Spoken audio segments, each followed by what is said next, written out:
د بغلان ولایت د سره ولسوالۍ ده چې الحمدلله مکمله فتح شوه. ملګري دلته قرار لري. دا بازار ده، دا چوک ده. نو ټولو ملګرو ته مبارکي وایو. هېڅ مشکل نشته ملګرو ته. اسلحه او مهمات ټانګانې څنګه غنیمت شول. دوی اسیران شول، مردار شول الحمدلله. زخمیان هم لري، اسیران هم لري الحمدلله.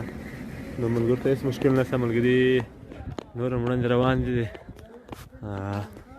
د فلیسار ولسوالۍ خواته شوله. دا د بغلان ولایت معاون ملا عزیزالله حقیار دلته د سره ولسوالۍ کې هم قرار لري الحمدلله. نور ملګري دلته دي راغله.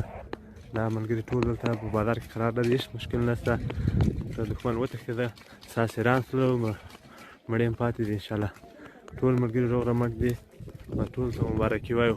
الله د ملګرو قرباني قبوله کړي. بس دعا کوي. السلام علیکم.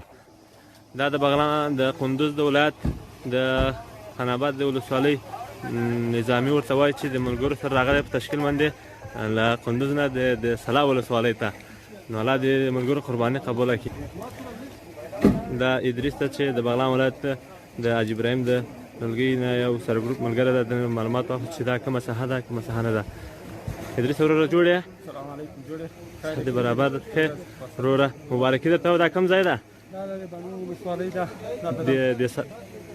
د سلا ولسوالۍ ده. ملګري ماشاءالله ډېر په خوند باندې دغه ساحې فتح کړې.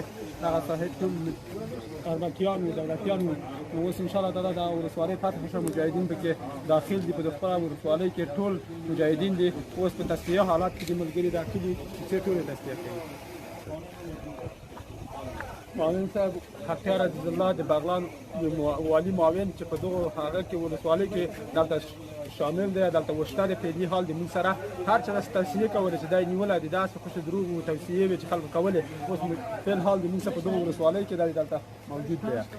نظامي د بغلان د کندوز ولایت د خان آباد د ولسوالۍ دی که نه؟ سرګروپ دی که ماشاءالله نظامي مجاهد د څلور